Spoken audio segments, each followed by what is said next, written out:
Welcome to this explainer. Have you ever really stopped to wonder how a vast land, once stewarded by deeply connected ancient tribes, actually transformed into the ultimate capitalist empire on the planet? Well, today we are going to decode the strategic and often ruthless history behind the ideals of the United States.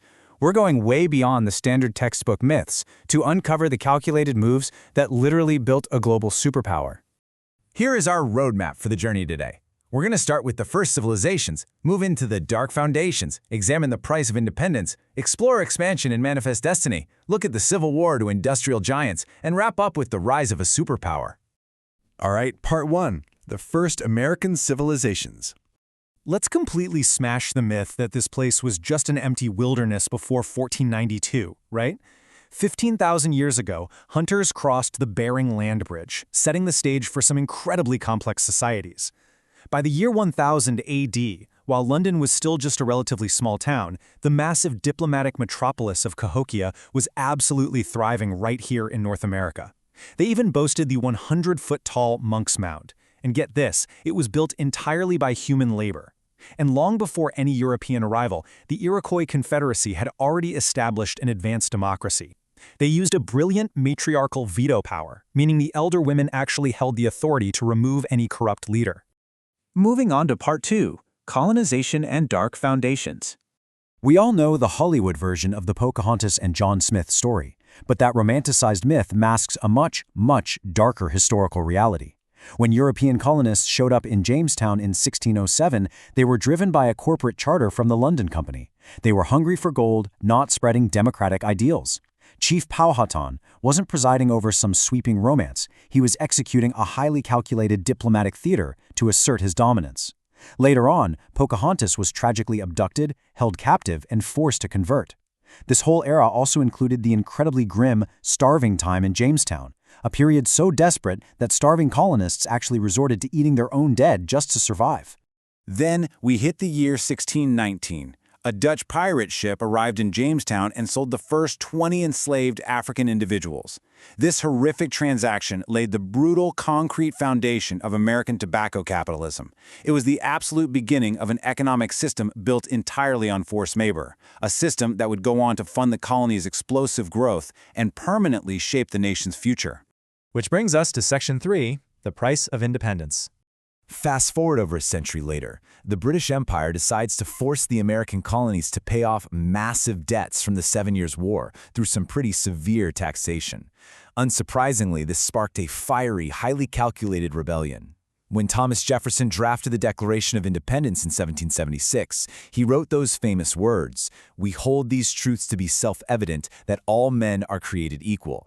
It was this soaring rhetoric that completely redefined human rights on a global scale. It was a diplomatic document establishing the ultimate ideals of liberty. But we have to talk about the grand contradiction here. At the exact same moment these founders were building a republic on the ideology of liberty and equality, millions of African people remained enslaved in chains. This systemic forced labor provided the very economic backbone that funded this brand new independent nation. It's a harsh reality that deeply complicates the whole founding narrative. So how do a bunch of under-equipped farmers actually win independence against the mighty British military machine? George Washington utilized a stubborn, brilliant three-part strategy. First, he totally avoided traditional open-field battles where his guys would just get crushed. Second, he focused on exhausting the British forces. Think about that daring midnight crossing of the frozen Delaware River to launch a surprise attack. Just incredible resolve. And finally, he secured a French alliance. In the end, it was actually the French naval blockade at Yorktown that trapped the British and sealed America's victory. Part 4, Expansion and Manifest Destiny. Independence is secured, and entering the 19th century, the population is absolutely booming. An insatiable capitalist hunger starts pushing the nation's borders further and further west. Now, Manifest Destiny was way more than just a political policy. It was a pervasive, almost cult-like ideology. It provided a convenient, divine justification, essentially convincing settlers that it was God's direct command to conquer the continent. And this dangerous belief completely paved the way for the organized, violent displacement of Native American tribes from their ancestral homelands. And the true human and ecological cost of all this expansion? It's staggering. Just to put it in perspective, the Trail of Tears resulted in over 4,000 Cherokee deaths due to forced winter marches. At the exact same time, the US government was executing deliberate ecological warfare against the Plains tribes. They systematically reduced a thriving population of 60 million bison down to just a few hundred. Think about that drop, 60 million to a few hundred, literally just to starve the indigenous people. This devastating era eventually culminated in the tragic massacre of over 300 Native Americans at Wounded Knee in 1890. Section 5. Civil War to Industrial Giants. So as the country expanded out west, a massive internal crisis was brewing back east. The nation had become a divided house with two inescapable, totally competing economic systems.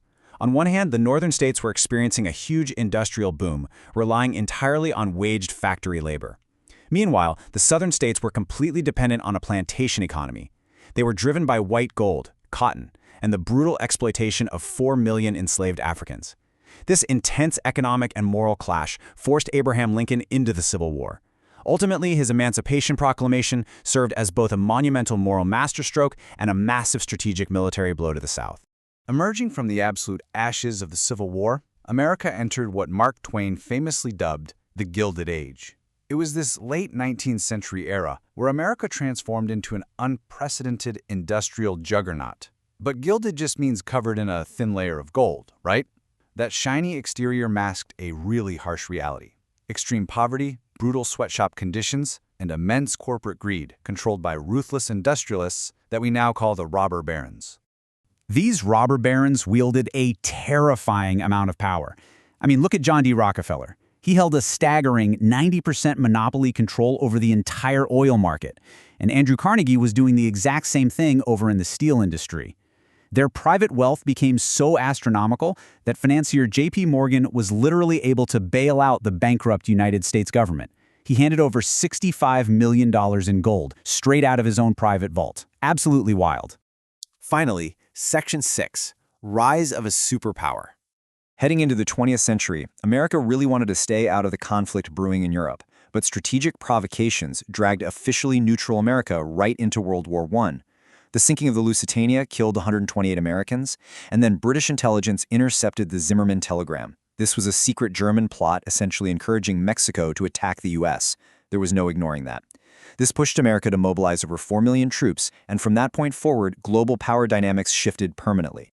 Following World War I, there was a massive economic flip. While the war had completely devastated European nations and left them drowning in immense debt, the United States emerged entirely unscathed. In fact, it became the top global creditor. Virtually overnight, the financial center of the whole world moved from the City of London straight over to New York's Wall Street. The trajectory of international finance was changed forever. The pacing of the 20th century from there on is just absolute whiplash. Think about it. The nation went from the Jazz Age excess of the Roaring '20s and Al Capone's underground mafia empires straight into the terrifying Wall Street crash of 1929. That plunged the entire nation into the crushing poverty of the Great Depression, paired with the ecological nightmare of the Dust Bowl. But just as the country was trying to catch its breath and recover, the sudden shock of the Pearl Harbor attack in 1941 pulled them directly into World War II. To fight that war, President FDR transformed the nation into the arsenal of democracy. This meant mass military production, which combined with the world-altering science of the Manhattan Project, didn't just win a war, it literally birthed the unshakable, tech-driven capitalist superpower that dictates the world today. That massive wartime industrial complex directly paved the way for the modern algorithmic and AI dominance that you and I interact with and rely on every single day. Which brings us to a final, really provocative thought to leave you with. Can a global superpower ever actually be built without a trail of blood? As we've seen in this explainer, America's unmatched power and its incredible democratic ideals are just intrinsically tied to a very calculated and sometimes ruthless history.